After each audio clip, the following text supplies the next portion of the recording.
Um, Thank you for that.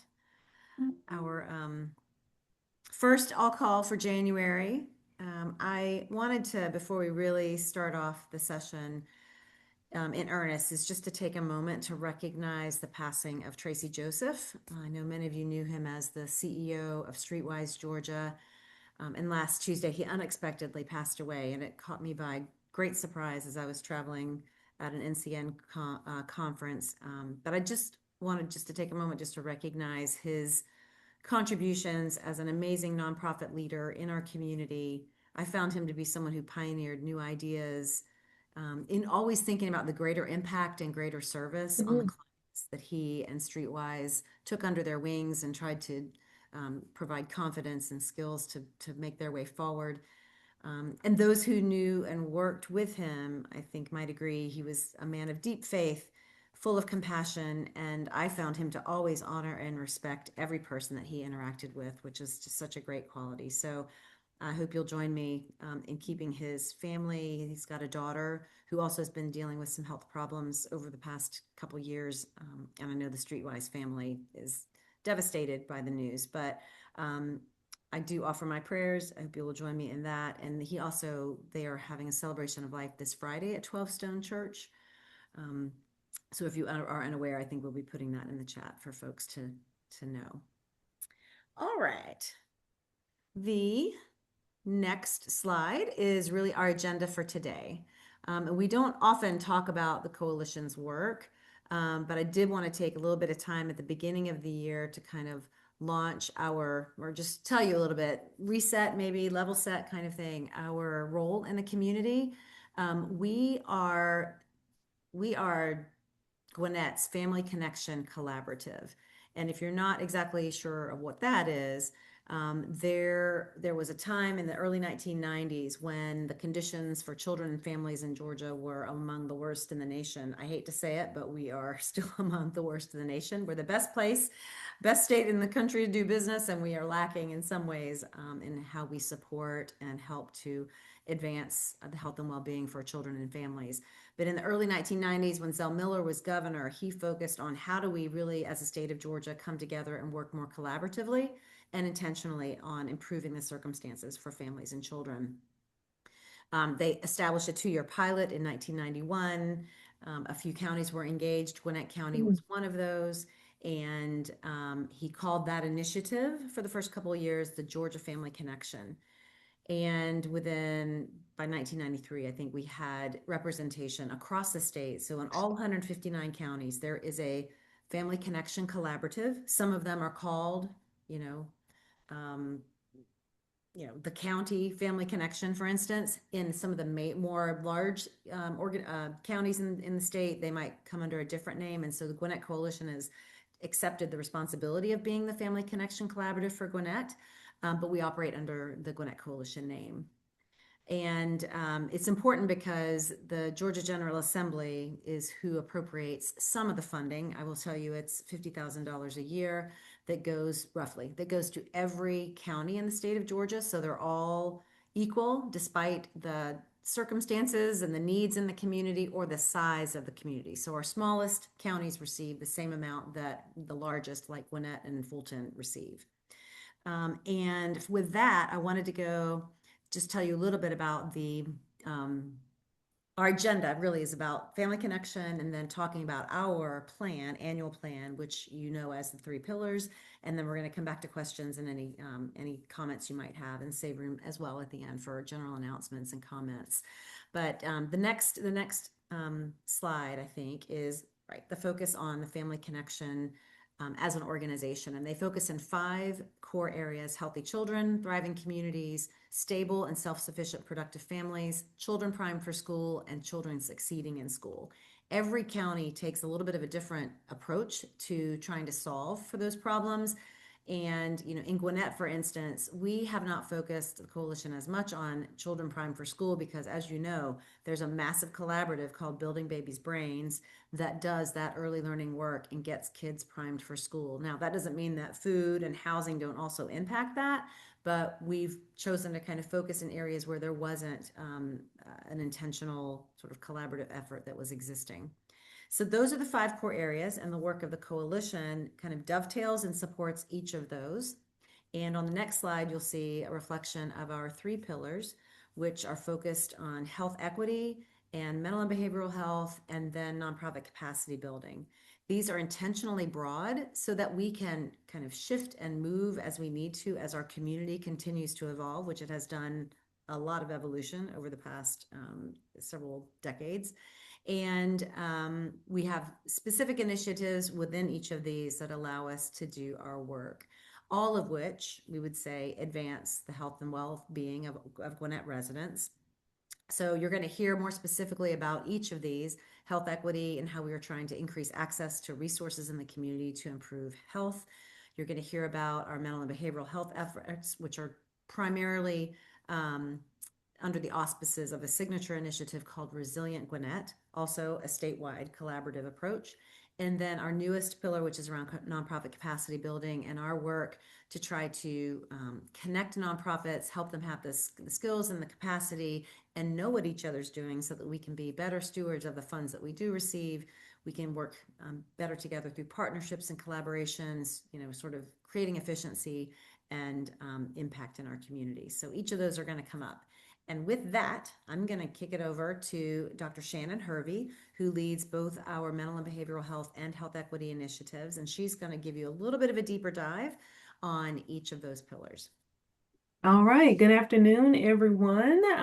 First up, we will discuss Resilient Gwinnett. So we can go on to the next slide. As Renee mentioned, Resilient Gwinnett is the flagship initiative for the mental and behavioral health pillar.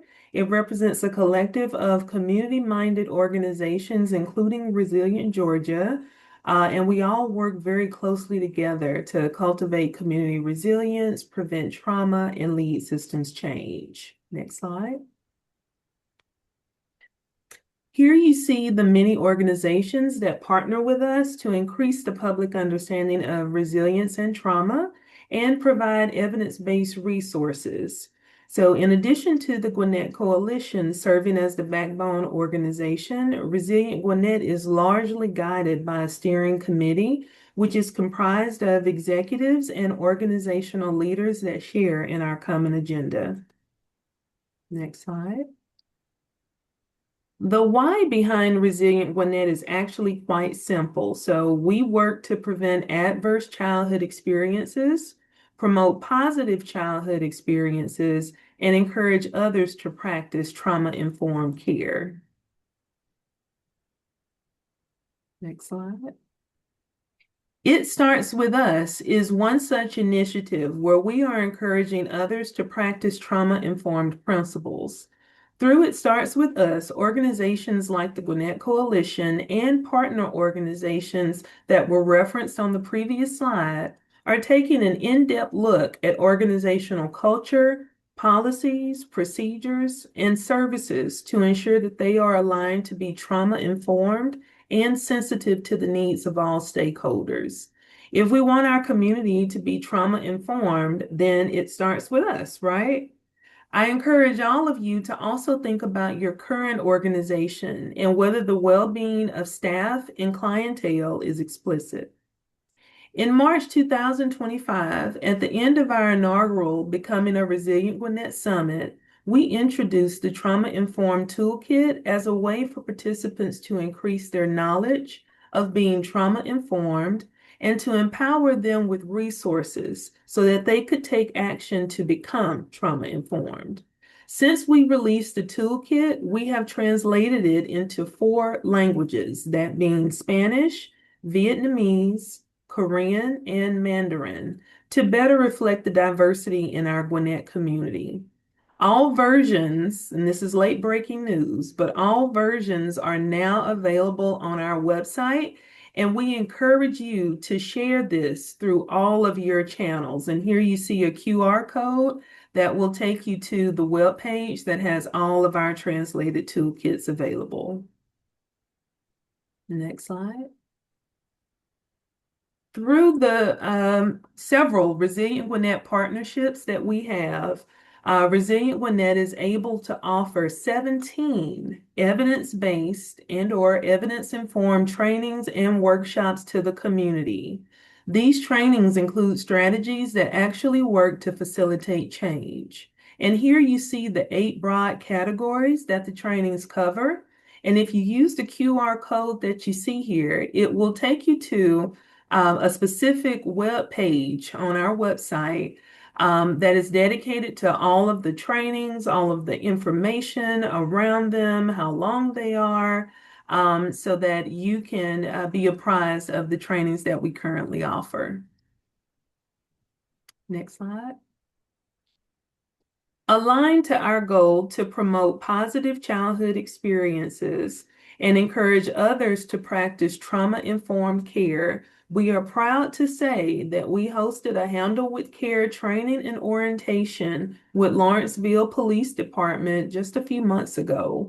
And we have officially launched Handle with Care as a pilot in the Central Gwinnett cluster of Gwinnett County Public Schools, which is in Lawrenceville.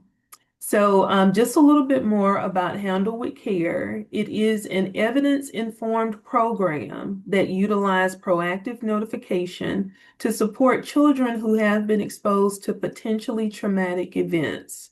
This process chart that you see here explains the essence of Handle with Care. Basically, a child is exposed to a potentially traumatic event. Law enforcement notifies the school to handle with care. Nothing more, nothing less. The school monitors and provides support as needed and only if needed. And then the school will refer the child and/or the family to additional community support, but again, only if it is needed. This collaboration between law enforcement, schools, and the community will not only help to disrupt the cycle of harm and mitigate negative effects of trauma on children, but we're also hoping that it will provide data that can assist the coalition in informing nonprofits of where services are needed most and how to better support the community. Next slide. In 2025, our mode of operation changed from this is what we offer as an organization, take advantage of it if you'd like, to we know the areas of our community that need support, so let's offer our support directly to those areas. Based on data that we gathered from the United Way Child Wellbeing Index and the Annie E. Casey Foundation's Kids Count data, we have been able to pinpoint the 4 highest need areas of Gwinnett County, that being Lawrenceville, Norcross, Duluth, and the Beaufort/Sugar Hill area. Within these areas, we have begun a campaign to promote trauma prevention and resiliency through increasing community outreach, facilitating training and workshops, and more. We have an ambitious goal to establish 144 new partners within these 4 areas by the end of 2026. Increased outreach and blanketing communities with Resilient Gwinnett support is our way to strengthen communities and increase awareness to prevent ACEs. Next slide. We can't do this work alone. If systems change is what we seek, then collaboration is our way to get there. Partnerships allow us to extend reach and relevance while ensuring that we don't duplicate efforts. To the right is an example of an upcoming partnership with several community partners, including Raksha, Guide, Galar, CPACS, the Georgia Center for Child Advocacy, and the Latin American Association. In light of what is currently happening in our world, we will host a 3-part virtual series for the community. Part 1 will be aimed at informing participants of their rights during encounters with law enforcement or ICE. Part 2 will be focused on assisting families in developing contingency or family safety plans should their household face disruption. And Part 3 will provide participants with self-care and stress management tools to help navigate anxiety and fear. We have translated the flyers and registration links into Spanish, Korean, Vietnamese, and Mandarin. And we're hopeful that if we have enough folks to register, that we will be able to offer breakout sessions to have this in all of their languages, as well as to offer it in English. Registration will hopefully open in the next few days. So if you are curious about your rights, regardless of your immigration status, or even if you are a United States citizen, or if you know someone who could benefit, then we ask that you please share this information with them as we make it available. Next slide.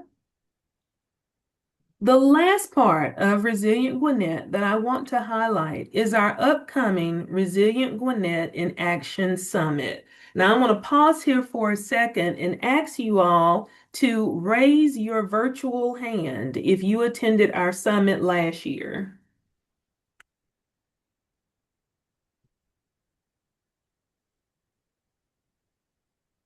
Okay, I'm seeing a hand go up. Let's see. Okay.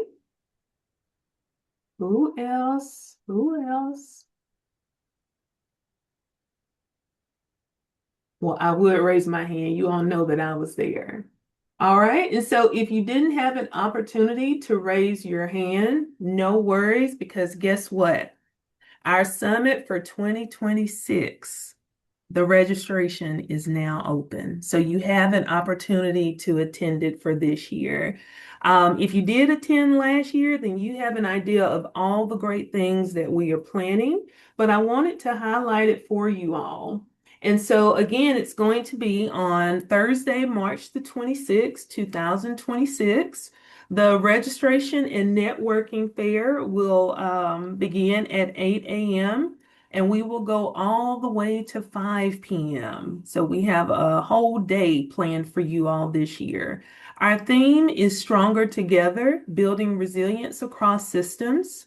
It will be held at Maison 6405, which is in Duluth. And what you can expect, in addition to the networking and resource fair, is that we will have sector-specific breakout sessions, and that will be for 3 specific sectors. So that being education, youth serving organizations, and the business community. We will also, after lunch, we will have an afternoon spotlight where we're going to have some candid conversations and discussion around commercial sexual exploitation of children and human trafficking in Gwinnett County, not just from an awareness standpoint, but also to prevention and action and what we can do about that. Just like last year, we will offer CEUs to support your professional development. And we're also really excited about this part that we're going to have a closing wine reception. All right. And that all will be for $40. Now, I do want to say we do have registration opened a few days ago.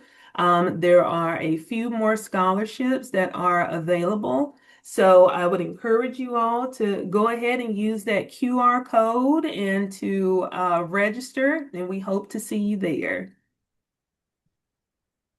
All right, so we're going to transition now to health equity. All right, next slide. And so with health equity, we really want to be able to convey the why, the what, and how of why health equity is so important in our community. It increases access to affordable healthcare resources, as well as the goal is that we're able to empower Gwinnett residents so that they can really self-advocate to be able to ensure better health. Next slide. We know that health literacy is a key factor in health equity, and it directly impacts individual and community health. After all, low health literacy is linked to higher rates of chronic disease, delayed care for seeking behavior, barriers to navigating resources, increased healthcare costs, and then worse birth outcomes. Next slide.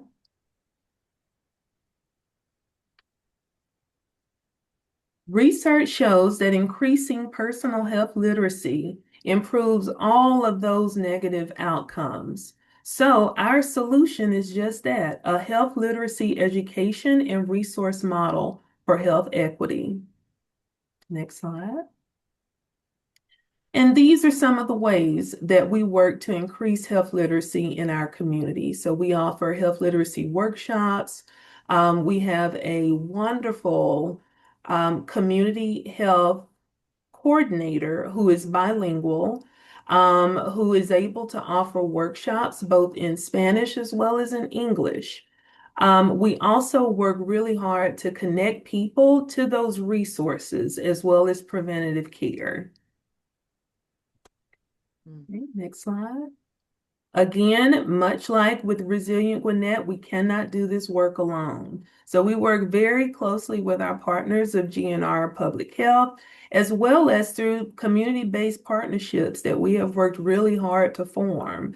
So working with the Mexican consulate, the Guatemalan consulate, El Salvadorian consulates, the Gwinnett County Public Library, senior centers, our Georgia Gwinnett College, Gwinnett Technical College, Gwinnett County Public Schools, we're able to come together to make sure that we raise this issue and keep it alive of health literacy in our community. Next slide. And the last slide that you see here are just some of the partners and partnerships that we have worked to solidify over, I guess, the past year or so. All right, and that brings us to the conclusion of health equity. Shannon, thanks. A couple questions in the chat that I'd like for you to address before we move on. Okay, Um, all right, let's see is here.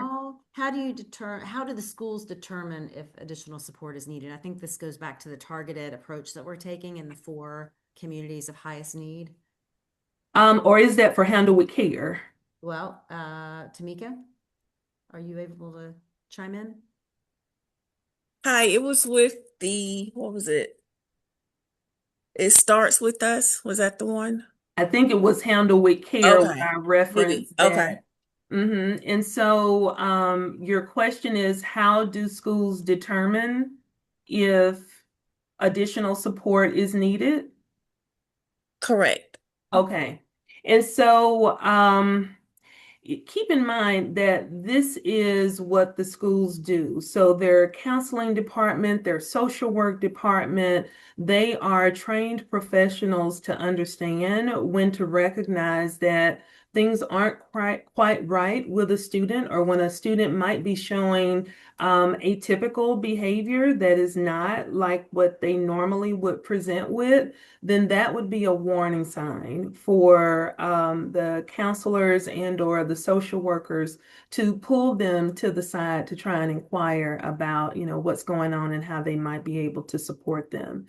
The reason why with Handle with Care that it's only as needed is because some children are resilient.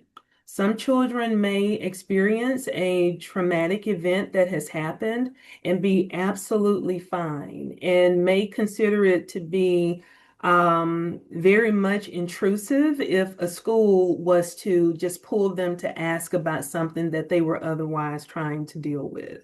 So Handle with Care is there to put the school on notice so that if they start to see that a student is having problems and concerns, that it gives them more of an understanding about how to be proactive in supporting them, if that makes sense.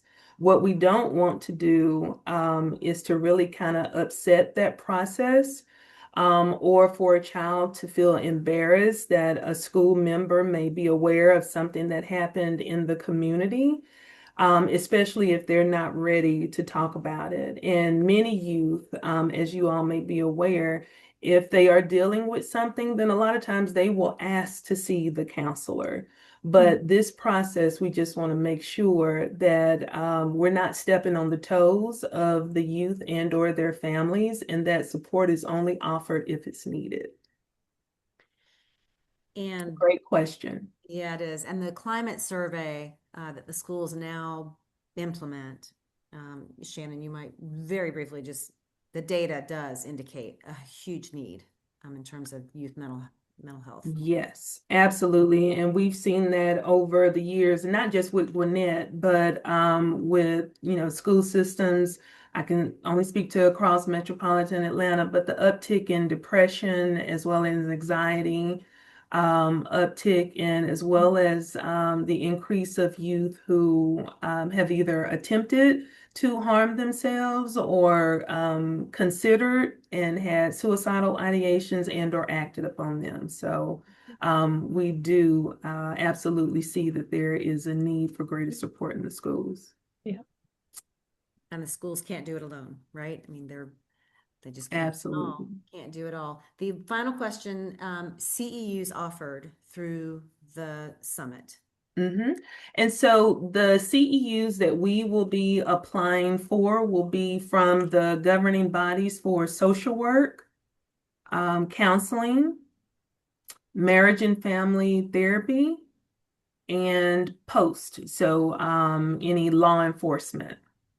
Those were the governing bodies that we had last year, and our plan is to secure all of those for this year.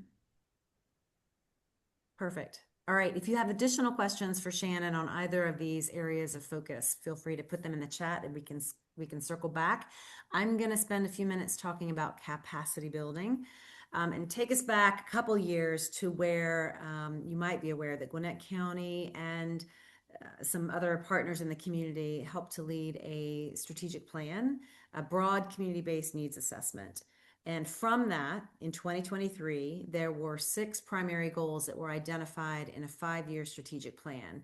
And all of these goals were intended to develop a shared understanding of the human services needs and assets in the county, build the foundation for increased coordination and collaboration among participating entities in the human services ecosystem in Gwinnett, and then also to help develop a roadmap for the future of human services in the county. This is again a 5-year plan, so we are working along that diligently, the reason why the coalition stepped into the capacity building work is because that has long been a little bit of an issue in Gwinnett. We have a growing population with diversity, with higher needs, and not enough support and capabilities to meet those needs. So we thought that actually, because goal 2 of the 6 priorities for the plan was centered on strengthening, creating and leveraging partnerships in the ecosystem, building capacity of partners in the ecosystem, and then working on continuous improvement, that was not a space that anybody was really dedicated to. And so we stepped into that through some research and polling and focus groups. Many of you were involved in that in 2024. We had a plan that we were getting ready to launch in 2025. And when that hit, you might all recall what was happening in terms of the transition at the federal level. And in January, there were many executive orders issued that really turned the nonprofit ecosystem and created a lot of stress within nonprofits across the nation. So this has continued throughout 2025. We have experienced the most recent turbulence in that regard with a couple weeks ago, about 3,000 SAMHSA grants were terminated within 48 hours. They were reinstated, and there's just no telling kind of what's going to happen with that. I think there is a sense that maybe that will come back around once they fortify maybe language in some of their documents to really withstand some court proceedings. So we don't really know, but we're in this capacity building role. The next slide shows you that we have developed a partnership with the National Council of Nonprofits. We are the ally member for Georgia. So when you go to the National Council, you'll find Gwinnett County on the map and the Gwinnett Coalition. And since the beginning, when we've really thought about this notion of doing this work, Primerica has been at the table to help seed this effort and invest in it, as well as CVS Health from a national level. So we're grateful for that support. And we do that under the auspices of the Gwinnett Nonprofit Coalition. So this big umbrella and the notion that all the nonprofits in Gwinnett should come together, be members of the Gwinnett Nonprofit Coalition so that we can know who's out there, who's doing what, and try to connect people When folks come to the coalition and say, I'd like to start a nonprofit, my first response is always, no, you don't. We have plenty of nonprofits. We've got, thousands, in fact. We have only focused on the health and human services serving organizations, which near 2,000. And we're trying to really catalyze a group and bring together these organizations so that we can work better together. So in 2025, in the midst of all the turbulence, we opted not to put in place our business plan, which was to have a 3-tiered membership model. And so what we did was sort of waived most, if not all, the fees and expenses related to last year's events, knowing that everyone was really having to make some hard adjustments, and we wanted to encourage participation and engagement.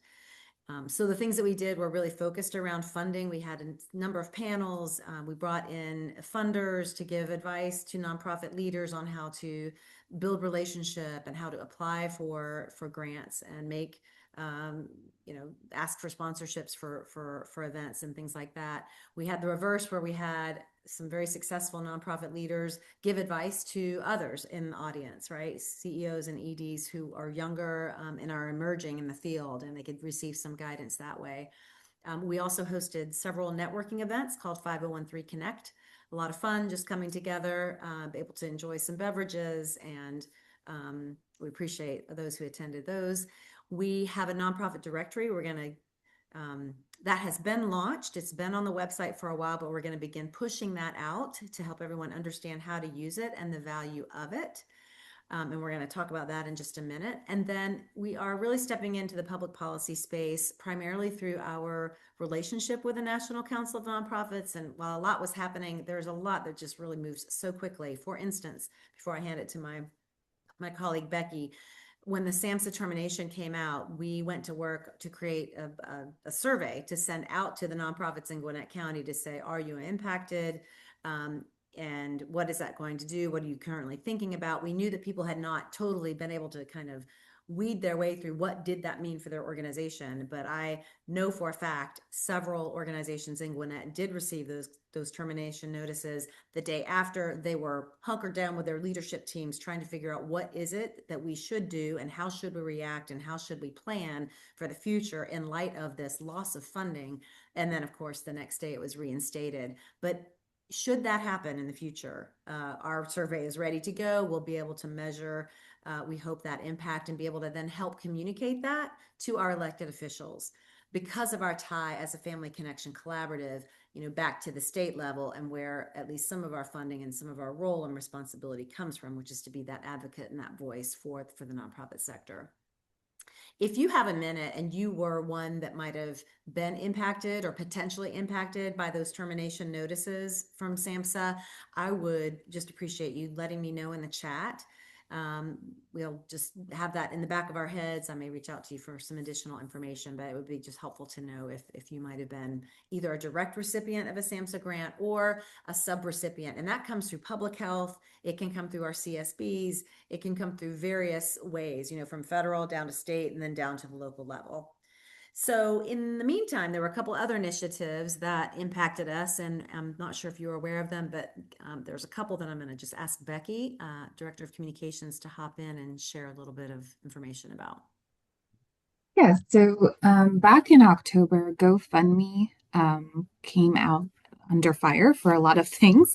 So if you're not aware, GoFundMe is a for-profit organization and allows individuals to raise money for personal causes. I know my husband and I created one for my father-in-law when my husband's stepmother passed away, to help raise money and funds for help cover costs for him. So it's really great on the individual level. But in October of last year, GoFundMe took it upon themselves to create over 1.4 million pages for nonprofits with logos and everything, which is not a good thing. So they have since taken all of those pages down, and there is a lawsuit pending. I have a link that I'll share after I stop sharing the screen in the chat if you're interested in learning more about that. And then, like Renee mentioned, the SAMHSA grants that were so quickly rescinded and then reinstated. there's just a lot of everything's just ever changing. And we are monitoring things at the local level, and we are trying to get into a stance where we can be as supportive and communicative to you all as we possibly can.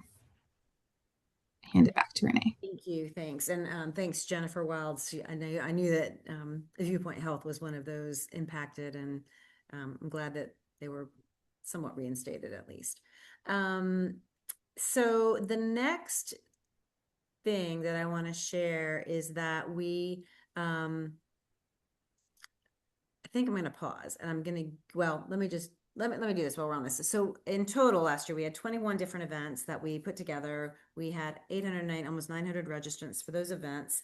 And we are in the throes of trying to finalize the 2026 calendar, really thinking all the things that we learned through the focus groups and stakeholder interviews and the planning in 2024, which may have changed or may not have changed, right, for you in 2025. We have a very quick poll that we're going to launch. I think it's 3 questions. We would really like for you to answer these questions, and just off the top of your head. And I think you can answer more than one if you have a desire to.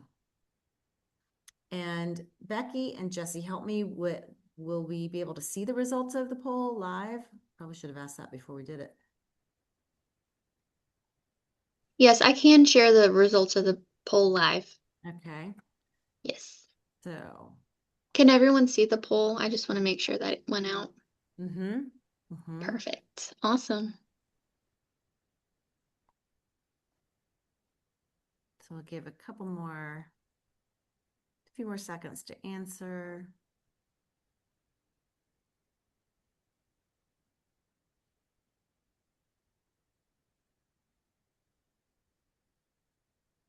Jesse, can you tell how many we're waiting on, or? Right now we have 39%. Okay, a few more answers. 44, 47, yeah. All right. They're going in.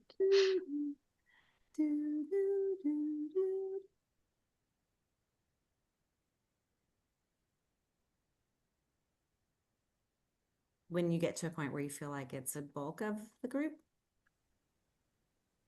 Okay. Yep. Right now we're just waiting on 7 more participants. And maybe we'll come back to that as well. We can leave that and then we'll come back to it. Are we able to advance to the next slide? Don't let me forget. We want to come back to that at the end. I'll leave it open until the end, and then I can share the results after. Awesome. Thank you. All right. So we're excited to really promote and maybe even show you a little bit about the nonprofit directory. And what this does is really aggregates, we hope, all of the, especially health and human services focused organizations be part of this directory. I mean, we would love to grow it even further. It has contact information, phone numbers, addresses, and websites. This is going to help us prevent overlapping services and overlapping services and then increase partnerships, because as I started to say, well, I'm not sure we need any more nonprofits. What we need is more collaboration and partnership and strengthening and growing the ones that we have so that they can be impactful and sustainable over the long term. So part of that is knowing who is already out there. You would not start a business without scanning your environment and knowing who are your competitors out there. Well, in this case, we don't want to call them your competitors. We really want you to think of them as potential partners. No need to recreate a program that's occurring well in Swanee in Grayson, when we can maybe create a partnership and bring you together, and you can leverage that for the betterment of both organizations and the clients that you serve. We also see this as a way for businesses and corporations to more deeply engage, including volunteer opportunities that may come up, partnerships, and funding support. So we'll be increasing the value of this tool over the long term. And at this point, I'm going to hand it over to Jessie. She's going to show us real quickly, because I think we're running a little long, about how to search, and then we'll come back together.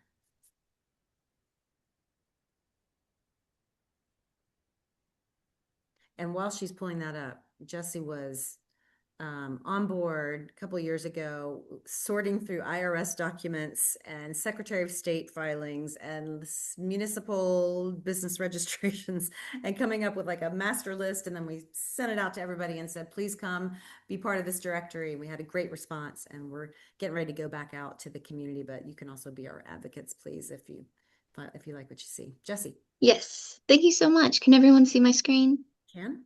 Awesome. Okay. So we're going to take a minute to see how the directory works in a real time. I'm using some practical examples. So to access our directory, you would visit our website, gwinnettcoalition.org. And then from there, you would go over here to the nonprofit directory button. Select that. And this brings you to our resource guide. So this guide provides helpful, very, very helpful resources, and we encourage you to take some time to explore it. It tells you how to get started. It walks you through the steps that I'm about to walk you through now. And for today, I'm just going to click on our nonprofit directory link right here. And before we begin searching, I do want to make a note that the organizations in the directory have categorized themselves based on the services that they provided and the communities that they serve. So these are self-identified categories that they entered themselves, and that makes the directory more flexible and reflective of how the organizations in here actually operate. So I'm going to, for an example, search housing. Right here, you enter the keyword, and then you can also filter by city, county, state, and zip code. So I'm going to look for housing in Lawrenceville, just as an example. And it's loading. So it brings up 12 results. And these are all of the organizations that provide housing in Lawrenceville. They also can provide it outside of Lawrenceville, but this is just one of the places that if you're looking for Lawrenceville, it brings up Lawrenceville. So this is helpful for if you're looking for partners, making any referrals or planning programs for a specific community.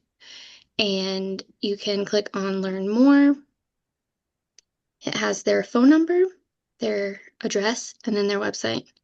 And from here, you can access their website, make a list of what you're looking for in the organizations that provides housing in Lawrenceville. You can make a broader search, so we can search elder care and filter it by state. This would be Georgia.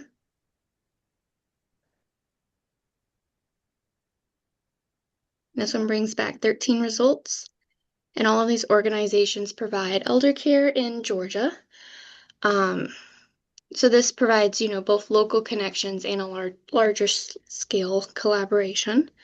You can also just search for what you're looking for with the keywords. So you can say food, and it brings up 64 results.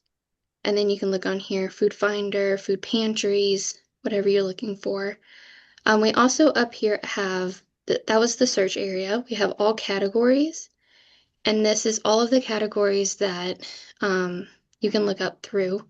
So you can say, if you're looking for K through 12 education support,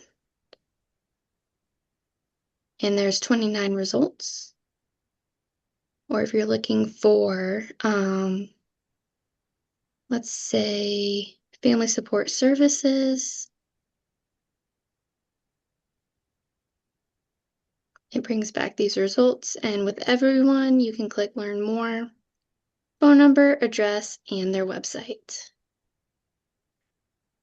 That's fantastic. Jesse, question. Can you Yes. download the directory results? You cannot. You could print pages, You right? can you could select so let's say if we click like this, you could highlight and copy and paste into a Word document or screen share or screenshot. But you cannot download them specifically from. No system is perfect. That is what we have Yes. found throughout this process in identifying a tool. But thanks, Jesse, for doing that. There's some Of course. comments in the chat. And we hope you will go and you will visit and sort of explore. If you're in the directory, go ahead and look to be sure your information is correct. We know that things do change. We did vet every bit of this in the beginning. Jesse did. And then you kind of signed off and said, yes, we want to be a part of the directory. So we hope to increase the number of entities in the directory just to make it that much more robust. We also want to reiterate the categories that have been selected were self-selected by the organizations themselves. So we did not assign any of that. That's their self-selection. And we hope that you will add your your organization to the directory if it's not already in that. And then of course, access the online resource guide when you if you need some help in navigating, or reach out to us. The next slide, we're almost done, is coming soon, Candid Community. The Gwinnett Coalition has a subscription to Candid Community, which consists of GuideStar and the Foundation Directory. They merged last year, so they're one entity, and we just have a subscription. So if you want to come in and be able to use probably a higher level version than a personal account, then you're welcome to do that. We also have the Foundation Directory for you to be able to search for grants across the nation. It's a very robust database, and you can of course search by organization or person, and all of that is available at the coalition. And you have to be on site because the licenses is assigned to the IP address of the Gwinnett Coalition. So you actually have to be on site. You'll need to bring your own laptop, computer, and any sort of note-taking materials. Will be sort of a self-serve kind of environment, but we're looking forward to launching that by the end of Q1, if not in February. We're really targeting February. And then the next thing I am excited to share is that we also coming soon is the opportunity to utilize facility space. We know that many organizations, especially smaller emerging ones, may or may not have space to do strategic planning or to hold a meeting with community stakeholders and that kind of thing. So we've got Suite 300 at our building on 750 South Perry Street in downtown Lawrenceville that seats about 20. You can see a picture of those. There's movable tables, so there's several configurations that you can access. We also have an 8-person conference room named after the founder and executive director, Ellen Gerstein. And then, of course, you would need to, we'll coordinate the time that you want to come for Candid Community as well. All of that will be on a platform to be launched in terms of a reservation system. And again, we hope that all this will be ready for your use by the end of Q1, if not February itself. So with that, I am happy to receive any questions. There is one in the chat. This is also back to the high needs areas in Gwinnett. Do we know the age groups or grade levels of children that are in the higher percentile? And Dr. Hervey, I would like to defer this to you if you don't mind. Yes, I wasn't typing fast enough.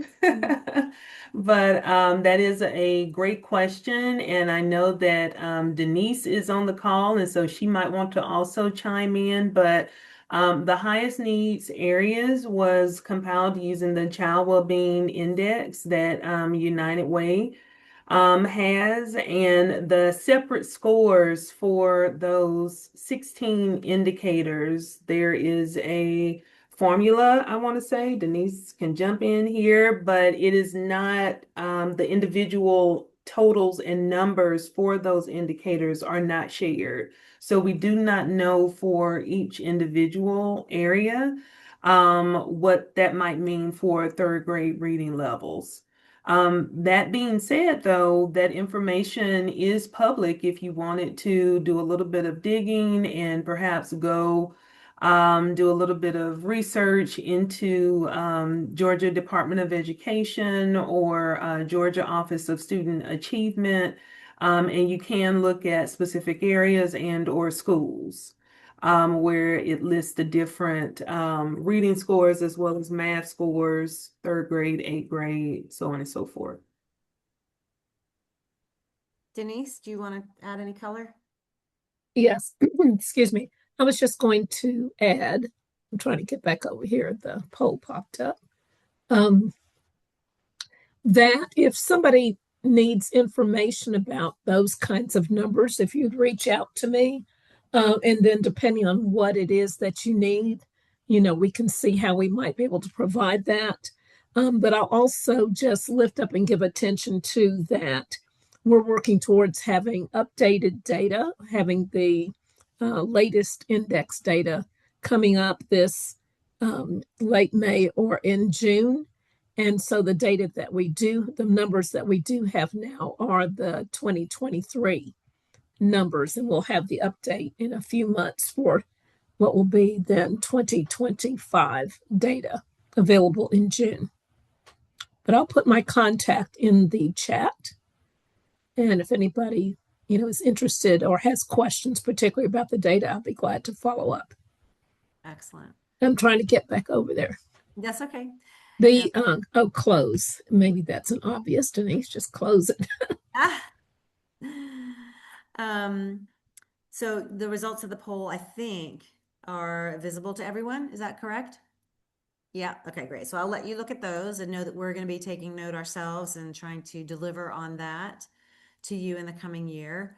We also welcome any other sort of insights, and I can't wait to read the other short answer stuff. Denise has put her name in the chat. Are there other announcements or thoughts on anything that we've shared today? I mean, hopefully you're seeing the coalition as that backbone organization that is providing support and alignment. Let's just say a lot of organizations are in the area of mental and behavioral health, right? How do we work better together towards some common goals and a common agenda using common data to really advance the health and well-being of children and families in our community? So that's really the work that the coalition is all about, and we welcome you to be part of that effort in any way that you would like. Opening the floor to any comments or announcements or thoughts. Also welcome to post in the chat. There is another question in the chat. Renee, are there any current or upcoming funding opportunities, grants, or shared resource initiatives that may be available to nonprofits within the coalition? Becky, can you address the newsletter? Yes, so we have the exchange that comes out bi-weekly. And in the exchange, we list out several grant opportunities, but also my colleague Kayla, who is our senior marketing coordinator, she posts a grant roundup on our LinkedIn channel about once a month, and it has, I don't know, probably around 15 grant opportunities as well. So that's another opportunity for you to kind of use some other grants that we've curated across time and across different resources. If you want to sign up for the exchange, you can sign up. I'll send a link in the chat. Oh, will the summit be open to public policy students as well? I think it's come one, come all, right, Dr. Hervey? That's right. Yeah, we welcome anyone who would love to attend and learn more about how to increase resiliency in Gwinnett. So students, adults, And please join us. I think I mentioned, when I was briefly talking, so Resilient Gwinnett is like a local collaborative that's working in concert with Resilient Georgia. So this is a statewide effort. So similar to Family Connection, right? It's Resilient Georgia, and Shannon and her team are closely aligned and supporting the main objectives from Resilient Georgia. And this is how we're really getting work done, right? Especially around an area that it's no one nonprofit, no one agency can solve these issues alone. It takes all of us working in a collaborative and strategic fashion. So absolutely, we want you to come and join us on a monthly basis too for these all calls. Coalition is looking for 144 new partners in 2026. There you go. Is that your mouthpiece, Dr. Hervey? I said that the other day. I said, you said what? 144? That's a big task, y'all. So yes, join up, bring friends. Yeah. That's a big task for this team to get 144 new partners. That's right. From the So community. please, yes. I know we can all help with that. That's right. I know I haven't paused long enough for people to kind of jump in maybe, but please come off mute and just sort of express yourself if you have a question or a comment. Otherwise, we're still kind of responding to questions in the chat, which, oh, that's a tip. So it's not a question. Excellent. Any other thoughts?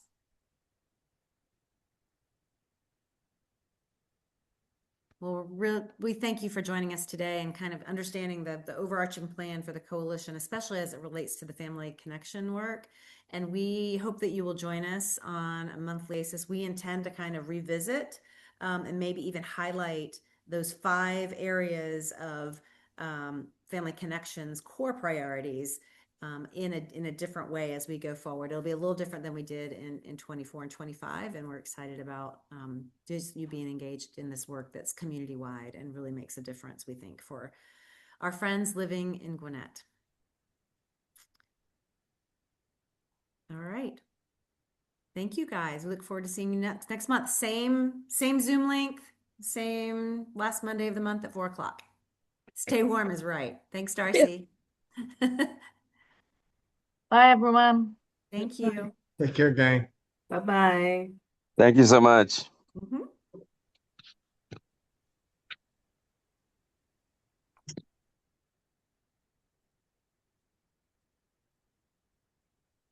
Have a great week. Thank you. Thank you, you too. Oh, there's Lisa Graham. Just dropped off. I didn't get to say hi.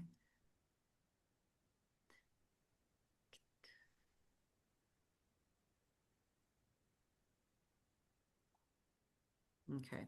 Well, I thought that was good. I thought the comments were positive. Very much so. Yeah. They were, I think, engaged in our work, and, probably for many of them, they didn't know all the things that are happening. So